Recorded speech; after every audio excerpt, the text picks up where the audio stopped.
This video is brought to you by Knives Ship Free, the best place to buy knives, period.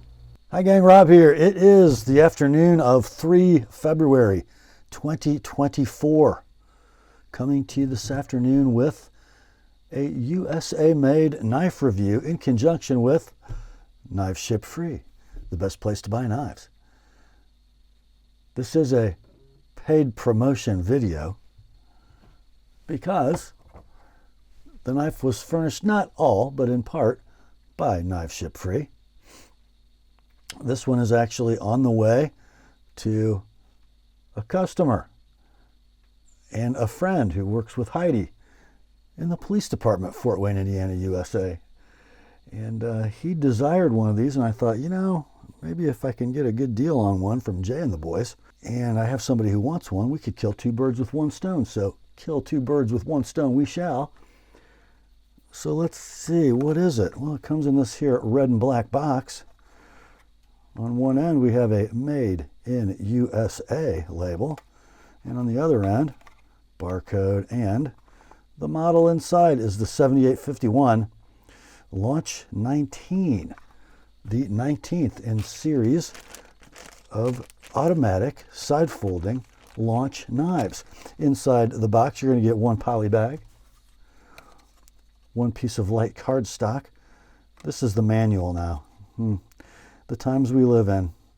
You'll have to scan the QR code to see the manual. And although it's all stainless steel, aluminum, and G10, we have a bag of desiccant. Want to see the knife? I bet you do. I'm pretty excited about this. I saw pictures of these a couple weeks before its new owner contacted me, and I thought, man, I need one of those. So it was good to get that text requesting I find him one. So I did. Now check this out, guys. How is that little cutie, huh? There is a lot to like about this knife. For me, there's only one thing not to like, and I'll get to that as we go on. So if this knife weren't automatic, it would not look like an automatic knife, would it? It would look like a really, really awesome EDC folder. So let's get into the particulars before we get into the finer points. We have a blade of two-tone DLC and satin, CPM 154 stainless steel, particle metallurgy variety. We have a maker's mark here that indicates this is the Kershaw in-house design studio that came up with this one. Bravo, boys. And then there's your Kershaw Auto maker's mark on the show side. We have, I guess you could call it a harpoon clip. So the clip clear back to here. Nice little satin swedge. I guess you could call it a broad California clip. Hard to say. What I do know is it's really well done. Blade length is 3 5/16 of an inch. Blade stock is 120. Clear back here at the ricasso, so less than 1/8 of an inch, very high flat grind, super skinny behind the edge. Handle length is about 4 7/16, and it's 470 thousandths thick. So what, about 15-30 seconds or so. The frame construction is 6061 T6 aircraft grade aluminum, hard anodized in black. Interesting, I think, that the offside frame runs full length. The show side frame runs only back to here, where the G10 starts. What do you guys think of that earth brown G10? I think it's kind of an interesting finish on the flat. It is not shiny skin. It's kind of a coarse satin, and then there's some very slight bevels running around the edge. And I think those two finishes work really well together. It's not a peel ply, and it's not a shiny skin. It's just a kind of a coarse grinder satin, I guess you would call it. So body screws, there are two that come in from the offside into blind holes on the show side.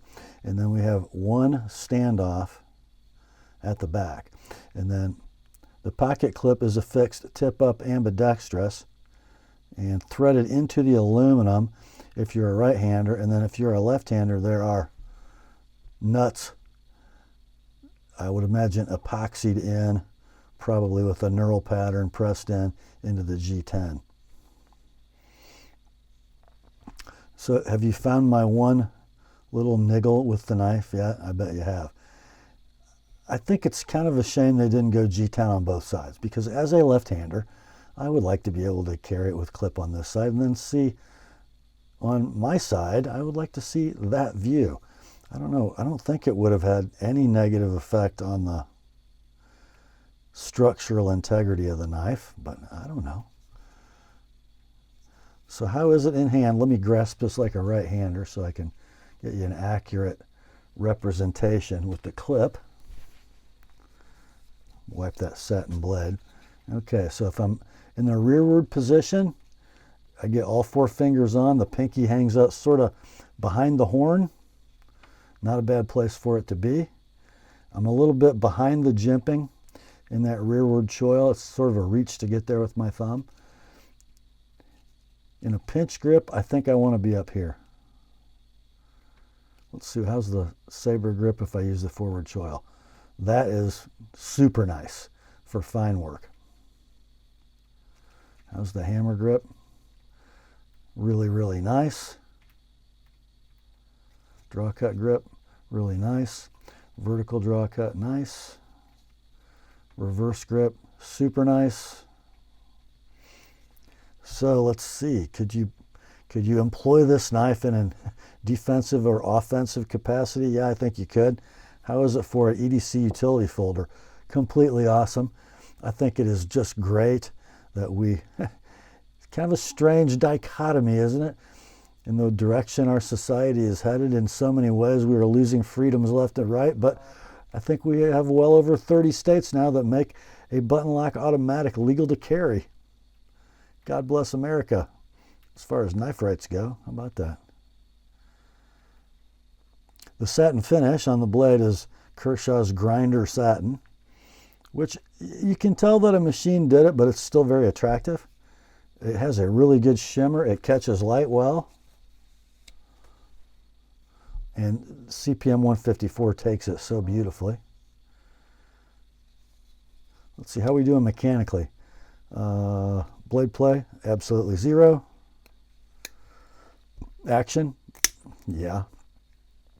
And this one does not appear to suffer from that one defect that plagued early launches with that they would bounce off the stop pin. And the reason why, we've got spring tension almost all the way to the top. If I'm pinching it there, it kind of impedes that. There you go. And I think it helps to set the pivot up a little bit tight. I have not had this one bounce off the stop pin. Locks up perfectly every time. I think that was kind of solved early in the run of launches. It seems to have been. Man, I really, really like that knife in the hand. Blade centering, I think, is just about perfect on this one. This blade is so skinny at the tip. How do we do on aesthetics? How is the design theme of the knife? It's interesting and I think very well done. We've got some bevels on the top of the aluminum section of the handle that flow well into the bevel on the G10. We've also got kind of a furrow that is milled in both meeting edges of aluminum and G10 just for a little bit of a character line. And then the offside, a little plainer. You know, that would be a good looking knife all by itself, wouldn't it? Got a generous lanyard slot. And I guess my second complaint would be, it would have been nice to have a milled pocket for the fasteners and the wrapped around portion of the clip. But I will say this, functionally it doesn't seem to need it. It goes in and out of the pocket easily with one hand without any help from the other hand. The top of my pants pocket did not get caught in or out, so that's Maybe just a little aesthetic preference on my part. However, if they did millipocket, it would make the unused side for clip mount look a little more not nice.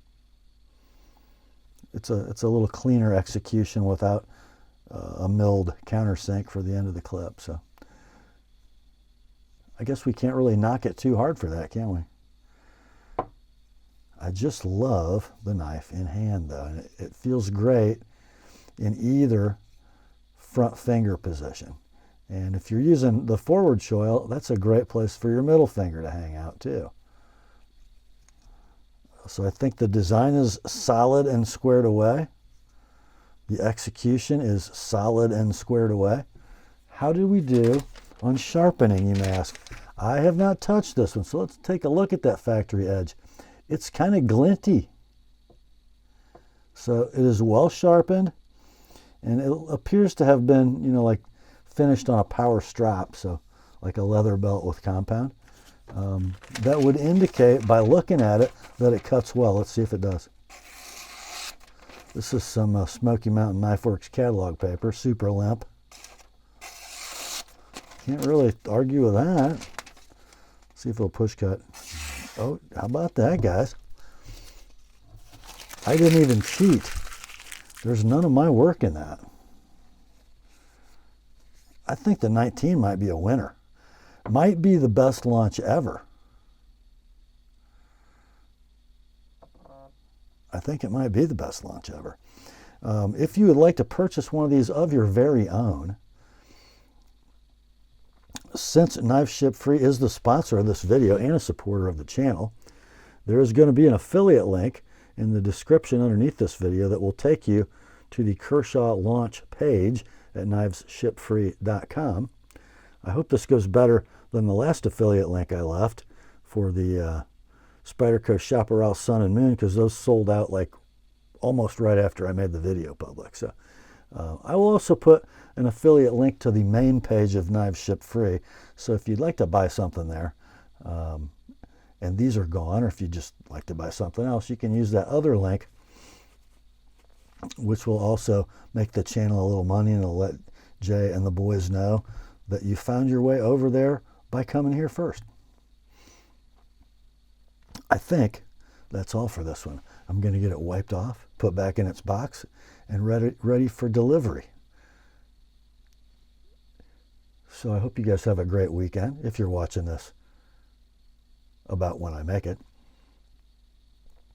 Grace to you and peace, my friends, from God our Father and the Lord Jesus Christ. Remember, the Word and Gary's Launch 19 are sharp. Talk to you soon.